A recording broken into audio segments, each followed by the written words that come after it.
Good morning, everyone. It's Saturday.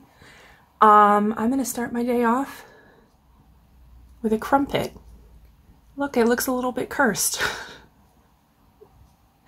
It looks a lot of bit cursed. It's okay. It will be over soon.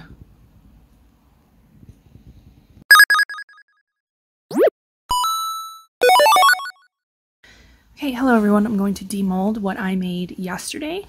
Again, apologies for my dye-stained hands. I know it's gross. So I'm gonna, what am I gonna start with? I guess I'll start with this. It's a pop socket mold. I overfilled it a little bit. But it's probably my favorite one I've made so far. I have been trying different methods to get rid of bubbles.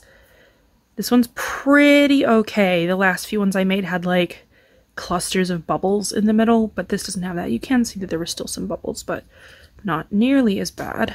So that's good. So I need to trim and sand the side, but I think this is going to be my new, I can't show you. I was going to show you my phone, but I realized I'm recording with my phone. So a pop socket is like a grip that you put on the back of your phone to make it easier to hold. Since I got one, I've dropped my phone like probably 60% less than I did before it. And now if I take it off for any reason, it feels weird. Like I feel like I can't hold my phone without it. So anyway, so there's that. And then I'll do the rocks next. So these are like meant to be like crystal style molds. And I got them so that I could make interesting photography props, especially for my author account. Wow, this one's kind of hard to get out. Oh, there we go. Let's see. Oh my gosh, piece of something definitely got in there. Is that paint or ink? I don't know where it came from, but it was obviously in the mold. Okay, let's stop that. Turned out pretty well. Obviously, most of the color ended up on the bottom, and it was like a gray that I used on the top. There's kind of a lot of bubbles. I kind of thought that might happen because after I poured resin into this mold, there was like an immense amount of bubbles. So I don't know if because this mold is a bit more like complex, there's more places for air pockets to hide out. So I don't know if this is a case of, you know, having to do multiple layers or stuff to try and get rid of some of these air bubbles. It's not too bad though. It's definitely still usable as a prop. It still looks vaguely crystalline from far away. Less so with the bubbles on the top. But that's okay. It will still get used as a photography prop, so I'll do this one next. You can see that I was sort of peeking at some of these yesterday. So there's that one. That one turned out pretty good, I think. Maybe not quite as shiny as I might have thought. Because obviously that's the back. So it must be a little bit matte in here. Or parts of it are matte. Oh yeah, I guess it is. I guess that must be intentional. Okay, well that's cool. But as you can see, there are bubbles in this one. Because I feel like like the other one, maybe there's a lot of places for those little air bubbles to hide. Sorry, here's the last rock one. Sort of anticipate this one's going to be the biggest pain to try and get out.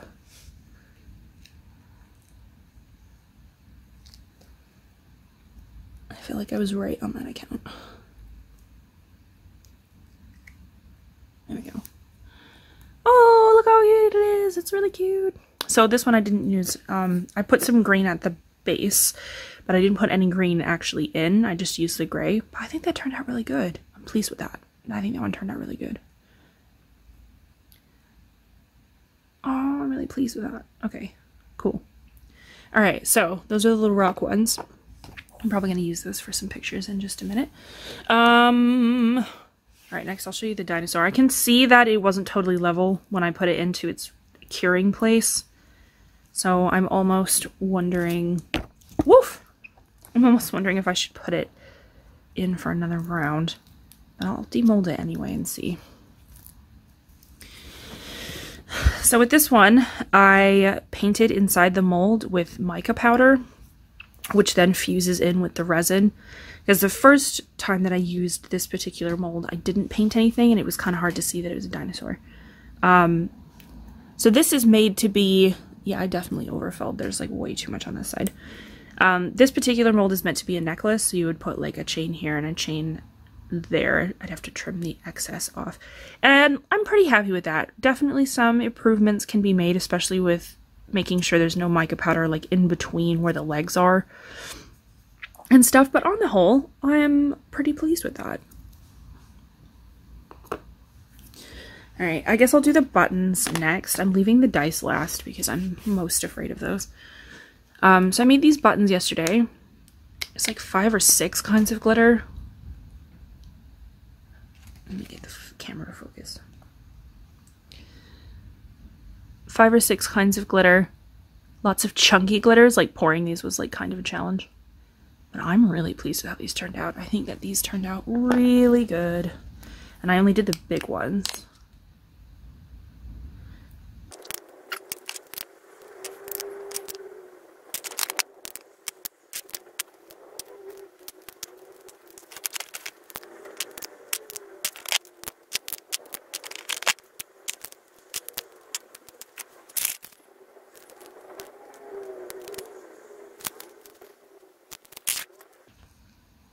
Okay, I'm gonna do the dice now. I'm a little bit scared.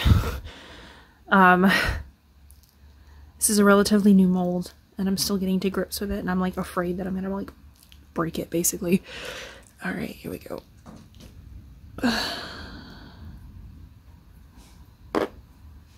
I'll show them to you at the end.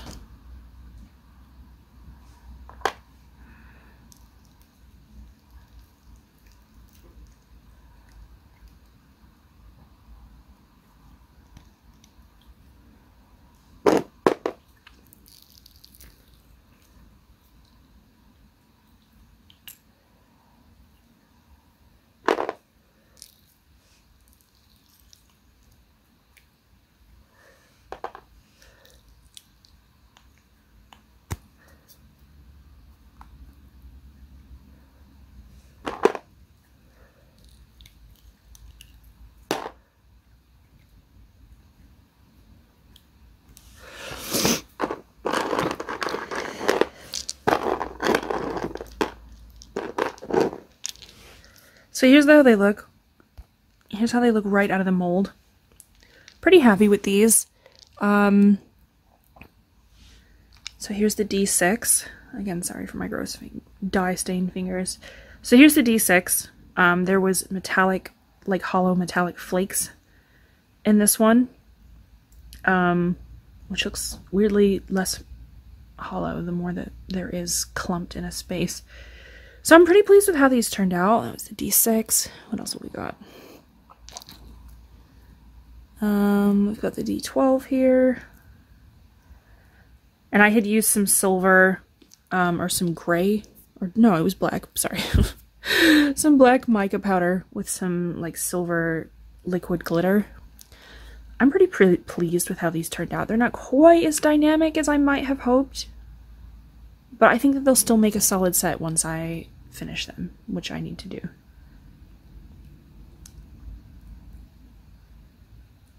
But they all turned out pretty well. There's no like big holes or gaping voids like I've had with that other dice mold set. This one is definitely better. I will say, yeah, pretty decent.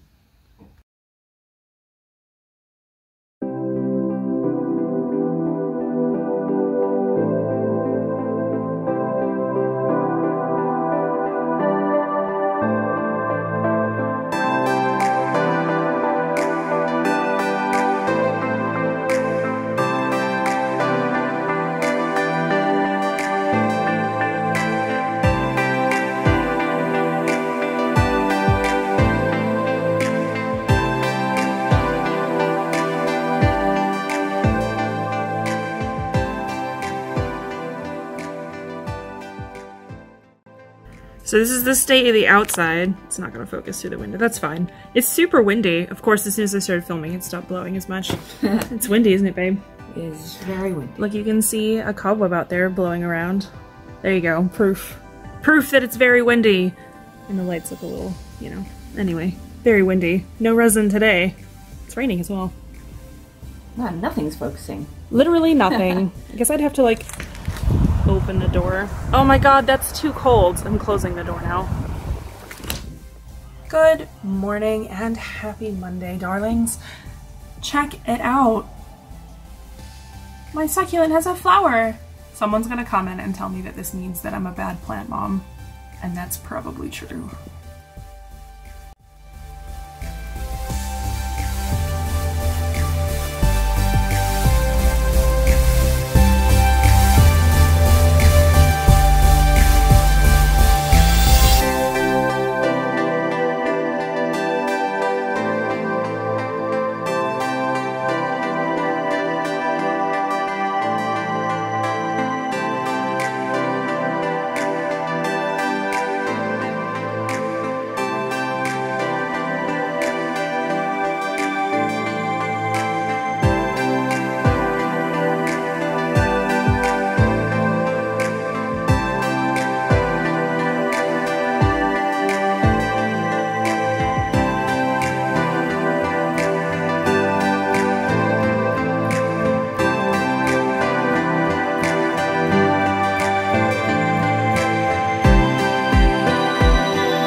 I'm gonna be real with y'all. This batch of BFLVK smells very sheepy. I mean, in a good way. I'm just gonna be over here sniffing yarn. Just call me a yarn sniffer, really.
to Wednesday.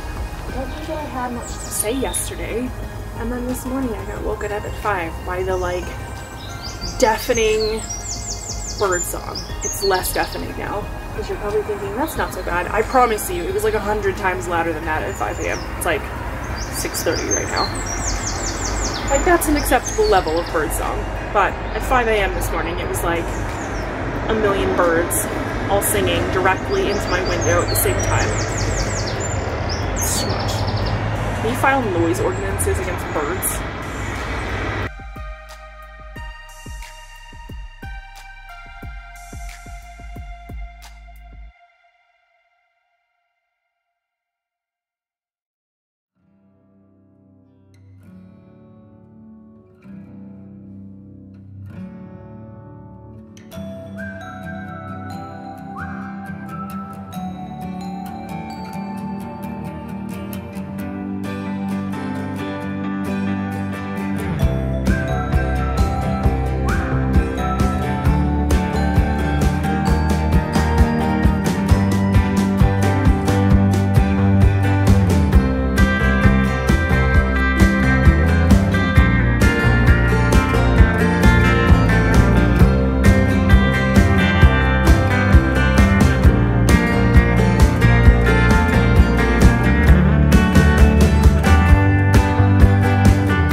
Yarn, and I kept dying after it got dark. So there's something about like going through immigration that makes you real paranoid of phone calls that keep happening from the same number. Like obviously if it's a one-off, it's probably spam. People don't call me, but official government offices do. So I was getting a bit worried because I kept getting the same call from the same number, and so I just answered it. But it was my phone contract provider asking if I wanted a better contract to spend more a month, and I was like, no, thanks. Anyway, and it always gives you like a minor like jolt of anxiety. Anyway, so here's what I'm doing today. I'm going to be photographing all of this yarn. That's what I'm gonna do. I'm gonna be photographing yarn. I haven't decided whether I'm going to set up inside or outside. I seem to remember last time I was like, oh, I'm going to do this inside, and it was too dark. And it's kind of similar today, so maybe I'll just start off outside. But anyway, I have to do that, and then I have to pack up a bunch of orders later. So it's going to be a pretty busy day. I'm trying to figure out how best to, like, show you that and stuff. I have another camera. I just never use it because it's faff. So we'll see. Hey everyone, this is Angie in the editing room, also known as the same room I'm always in, the living room. Anyway, so I wanted to kind of show you what my process is when I'm taking photos for like product photography photos for shop updates or for Instagram. These are pretty simple. I didn't really use any props for this particular collection. I kind of allowed the other yarn on the photo background to work as the props. I try to make sure that everything is as close to how it actually looks in the frame as possible. So like before I even get to photo editing, I want to make sure that those colors and the shading and everything is already pretty spot on. I don't have any formal photography training, but I did take some lessons from a friend who has had quite a bit of formal photography training, and she always taught me that the most important thing would be to try and get it as good as you can in frame so that you're not having to rely as much on photo processing software. Obviously, softwares have gotten very intelligent, they're very easy to use, some of them are open source, but you're just going to save yourself a lot of time if you try to make sure that things are already looking pretty solid before you even get into the editing room so that you're not having to worry about it too much. One thing to consider that I try to make sure of and sometimes fail is using the rule of thirds. If you've never heard of the rule of the thirds, it's basically if you're looking at, say, a square photo on Instagram, which is what I'm typically taking pictures for, it's a grid that runs across, so it'll be 9 individual squares. And basically the rule of threes is you're kind of trying to get things to line up with like the intersections diagonally, kind of where that invisible grid would be. Some phones and cameras allow you to turn on a grid while you're taking pictures to give you a better idea. I had an old phone that did that. My current one does not. As you can see, I just used my phone to take pictures. I filmed me taking pictures with my DSLR, which is kind of funny that I didn't do things the other way around, but but it's just because I've gotten used to using my phone, and sometimes the DSLR is a bit extra for just trying to get product photography pictures, especially if I'm working in decent light, which I was yesterday. And so I typically only use the DSLR for product photography if I'm needing a lot of extra juice, if it's a bit dark or if it's, you know, conditions aren't super great. Most of the time I just try to use my phone though.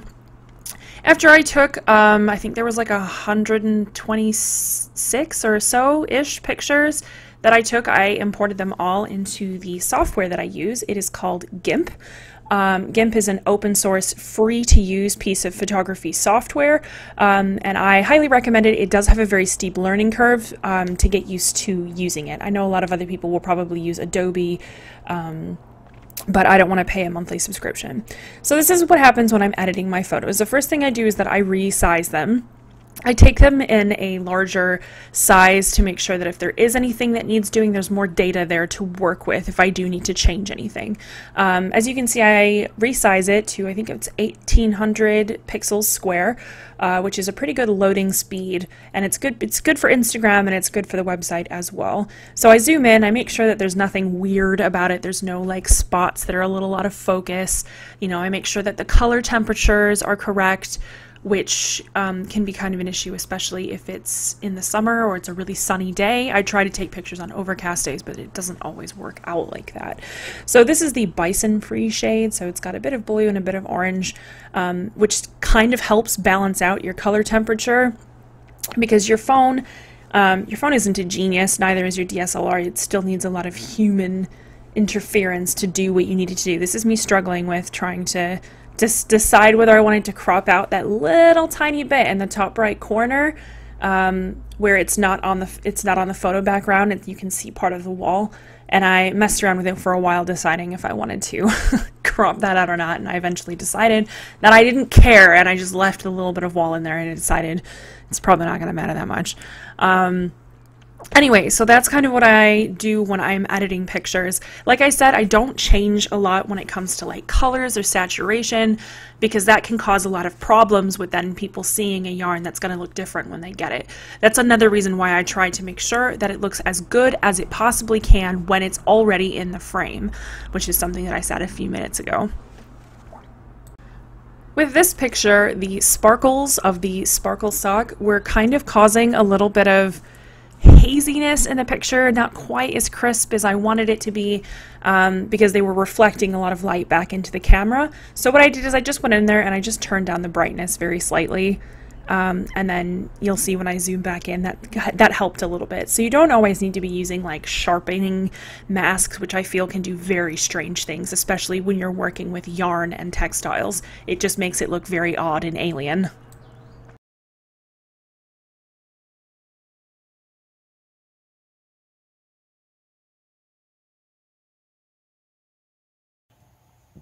Hey y'all, it is 8 p.m. on Thursday. I just finished packing orders. Editing did take me a good few hours today. As you can see, I still have the tissue paper here, and I still have to do counts of all the new stuff and put it away and label it. But I might put it in a basket and do that in the morning. We'll be heading out early tomorrow morning to take stuff to the post office, which is great. I have some of the random stuff that I have to do tonight, like that. But hopefully I'll be able to show you some fun stuff tomorrow. I know it's been kind of a boring week, so sorry. So, you can probably guess what happened here, but I'm gonna tell you anyway. We went out today to take packages to the Post Depot as we would normally. And also, like we would normally, I went into the grocery store after, because you can't park in that parking lot if you don't shop in the grocery store. So I went to go get some groceries, including a bottle of wine, which I put in this bag, which is not meant for groceries, but it is the bag that I use for posting things. And I thought, it's fine this one time for me to just take this bag, because I forgot the other normal bag. And I bought my groceries, and I put stuff in the bag, and then I put it on the back seat, and I thought, very briefly, this might fall down. And then I thought, nah, it's fine, and left it on the back seat. And then it did fall down, and I was like, wow, I really hope that that bottle didn't break. It's probably fine, it didn't fall that far. There's not that much in there. And then when we were walking up the stairs, Sarah said, hey, babe, what's dripping out of the bag? And immediately, I knew. So I, like, held the bag up, upside down, and ran up the stairs into the apartment, into the kitchen, where I'm standing now, to take all of the groceries out and examine the damage. The bottle was empty. There's not actually that much wine in here, which tells me that most of the wine is now soaking into the seat of the car, which is just... it's great. Well, not the seat, but the floor. Great. It's great. Super great. It's great. Alright, so that was a really fun time cleaning a bottle of wine out of my kitchen and car. That was not really how I wanted to start my day, but here we are. It's one of those things where you know as you're doing it, you're like, this could end badly. No, it's probably fine, I'm just being paranoid. And then it happens and you're like, oh no, I was correct to be paranoid that that would happen. Anyway, so I think we might do pizza tonight. I've got coffee here. I've got some other work that needs to get done. I'm hoping to do some resin pouring today, but I have to work on putting the new collection together first. I spent about 3 hours yesterday editing. It always takes me way longer than I think it's going to. Like, I'll sit down at the computer and be like, okay, 120 or whatever it was, 120 photos. That shouldn't take me too long. And you think in your head, oh, it's like a minute a photo.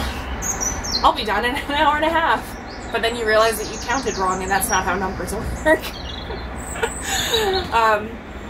Anyway, so I did finish all of the editing, which is, aside from dyeing the yarn, probably one of the most time-consuming parts of doing the launching, if that makes sense.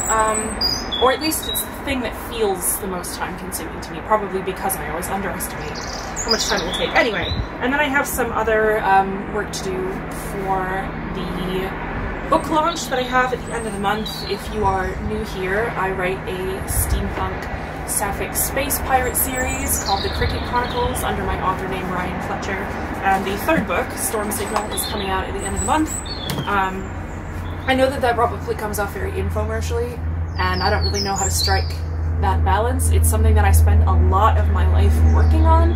I spend at least 2 hours a day writing or editing. I have this like weird piece of hand that's just like sticking out like alfalfa. No, little rascals. It's not a good look, is it? Anyway, I spend like 2 hours of my life a day, either writing or editing. So it is like a big part of my life since I started working on this series. I also have another book that I released at Christmas, which is a Christmas Weird Bear book, but you're not probably going to want to read that in March. Anyway, so book 3 is coming out. I have already written book 4. It's about to head to my editor, so book 4 will be coming out the end of September. So yeah, and then I'm going to be starting work on book 5 probably next month. So probably as soon as this book launch is done, because right now the 2 hours a day is a lot of like working on formatting, checking the proof copy, doing marketing things, yada yada. So I realize it comes off infomercially, and I know from having seen screenshots that there are some people who really dislike that, and I'm very sorry. But it's difficult because it is something I spend a lot of my life working on, so it feels weird to me to not talk about it. I don't really know what else to say other than that. Anyway, as I'm holding these 3 books in my hand, I am kind of like tripped out that I'm like, I've written all of this. Me. I never thought that I could write fiction. In fact, I was told by teachers that I was like bad at writing fiction, so it wasn't something I really pursued. I liked writing other things, you know, from my deep dive series that I really like researching things, and I really enjoyed research papers in school and that kind of thing. I was like BFFs with every librarian that I've ever known. From when I was young in the children's department at my local library to being in university and being besties with the librarians there, like, it's just, yeah. So it's not something I ever really thought that I could do, despite being like a wildly voracious reader as a kid. Like, parents had to take the flashlight away from me, and that's not meant to be like a weird humble brag, it's just, I don't know, that's just what I did as a kid, other than like, you know, I didn't go outside much as a kid, but it's not because I was playing video games, because I was reading instead. Anyway, so I'm going to stop talking about that, but that's going on, so I'm going to just quietly drop a link to the books in the comments in case you're watching this and you think, maybe I would like to read this series. And maybe some of you are thinking, I'm tired of hearing her talk about this book series, and that's fine. That's fine too. Anyway, so that's what I have to do today. Oh my god, somebody is barbecuing something, and it smells freaking divine. Like, I'm struggling to not start gnawing on my own arm. It smells really good.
Alright, y'all, I think that about wraps it up for this week. I hope that this piece of hair is like, doesn't care that I'm wearing a headband. It's just like, hey, I'm gonna do my own thing. That's gonna wrap it up for this week. Thank you for joining me. I look ridiculous. I'm just gonna leave it there and just pretend it's intentional. Thank you for joining me. I can't take myself seriously. There. Now I look ridiculous in a different way. You're all welcome for that. Thank you all for joining me on my vlog this week. I hope you enjoyed it. Next week I will be working on a deep dive. I have polls up on Twitter and Instagram as to whether I should do a deep dive either on Hobby Lobby or on whether it's possible for small craft businesses to ethically advertise. So do cast your vote if you have an opinion one way or another. And then we'll have more attempted murder videos coming up soon as well. So I hope you all enjoyed that. I will see you all next week.